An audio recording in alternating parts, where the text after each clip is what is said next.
প্রোটিনে ভরপুর সয়াবিনের নিরামিষ এইভাবে রান্না করে দেখুন। এইভাবে সয়াবিন রান্না করলে মাছ মাংসর প্রয়োজন হবে না। নমস্কার বন্ধুরা, রুচির কিচেনে সবাইকে স্বাগত জানাই। আজ নিয়ে এসেছি সম্পূর্ণ নিরামিষ সয়াবিনের দারুণ সুস্বাদু একটি রেসিপি।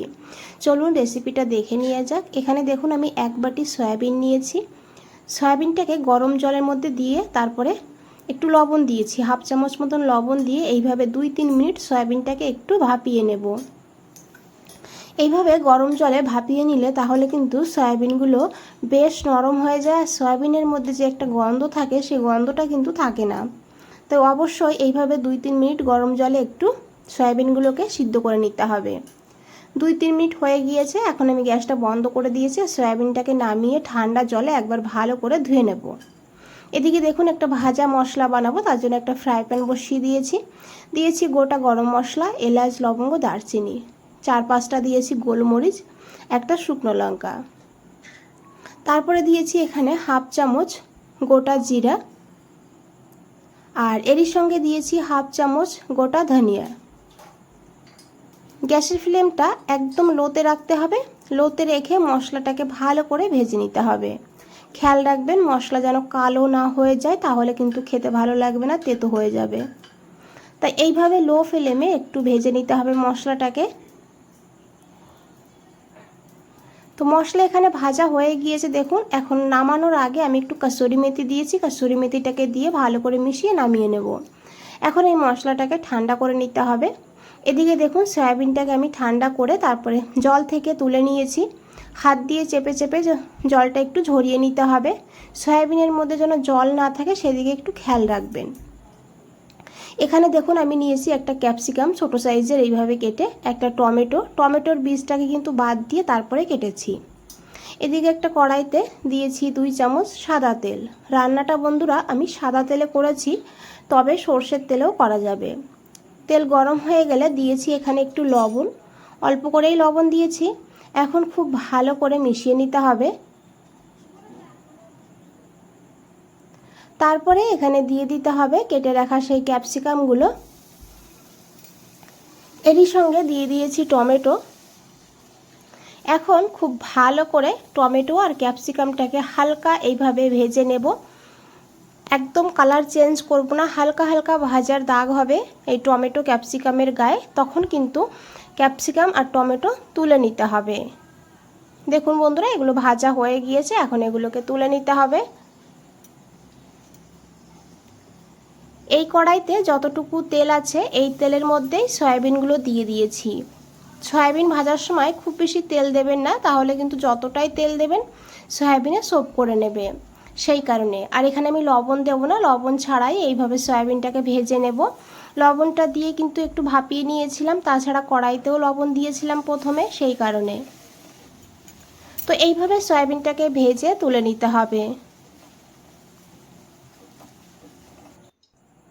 এই কড়াইতে আরও 2 চামচ সাদা তেল দিয়েছি।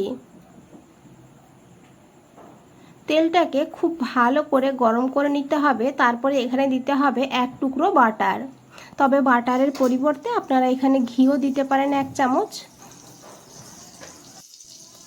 তারপরে এখানে দিতে হবে 1/2 চামচ গোটা জিরা, একটা শুকনো লঙ্কা,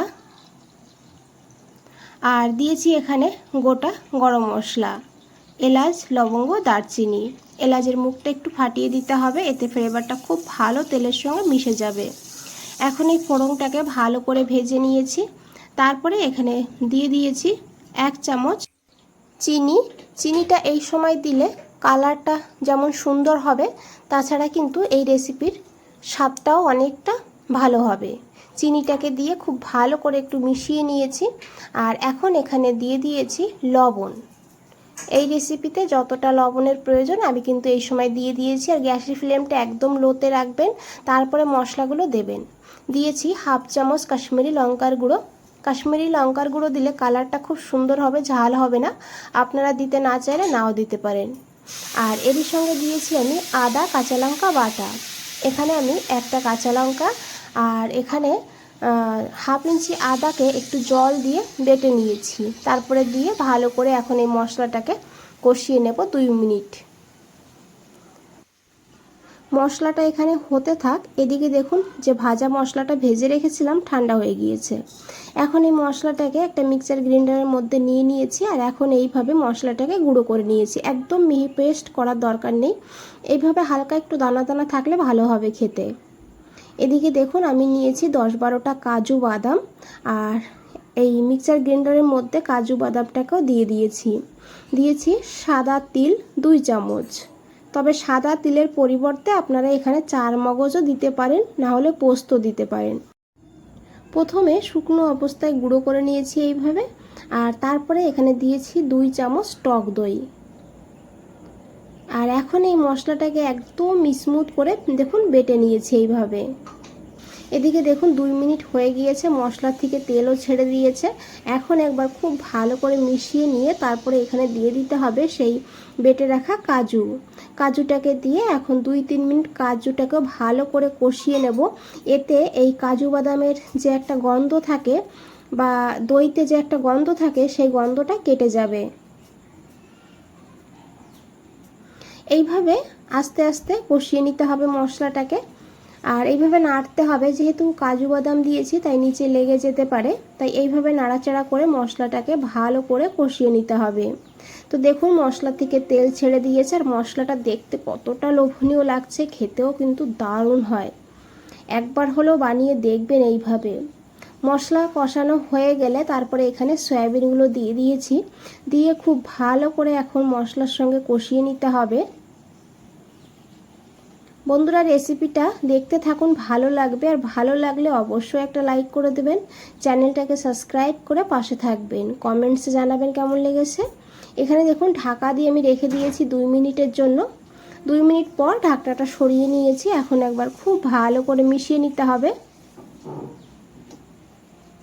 তারপরে এখানে দিতে হবে পরিমাণ মতন জল, হালকা গরম জল দিতে হবে, খুব বেশি জল দেবেন না, এই রেসিপিটা কিন্তু একটু মাখো মাখো হবে, সেই বুঝে জলটা দিতে হবে। জলটাকে দিয়ে খুব ভালো করে মিশিয়ে নিতে হবে। আর এখন এখানে দিয়েছি সেই ভাজা মশলা 1 চামচ। এই ভাজা মশলাটা অবশ্যই এই সময় দেবেন, দারুণ সুন্দর কিন্তু এই ভাজা মশলা দেওয়ার কারণে টেস্ট হয়। এখন খুব ভালো করে মিশিয়ে নেব। তারপরে এখানে সেই ক্যাপসিকাম আর টমেটো দিয়ে দিতে হবে। হালকা হাতে ক্যাপসিকাম আর টমেটোটাকেও মিশিয়ে নেব। টমেটো ক্যাপসিকাম খুব বেশি সিদ্ধ হবে না, সেই কারণে আমি পরে দিয়েছি। আর তারপরে ঢাকা দিয়ে 3-4 মিনিট রান্না করবো এইভাবে লো টু হাই ফ্লেমে। তারপরে গ্যাস বন্ধ করে আবারও 5 মিনিট স্ট্যান্ডিং টাইমে রেখে দিয়েছিলাম। দেখুন বন্ধুরা দেখতে কতটা লোভনীয় লাগছে, খেতেও কিন্তু দারুণ হয়। একবার হলেও বানিয়ে দেখবেন, বলে বোঝানো যাবে না এতটা ভালো হয় খেতে। বন্ধুরা আজ তাহলে এই পর্যন্তই, ফিরে আসছি নতুন কোনো রেসিপি নিয়ে। ভালো থাকবেন, সুস্থ থাকবেন, সবাইকে অনেক অনেক ধন্যবাদ এত সময় ধৈর্য ধরে রেসিপিটা দেখার জন্য।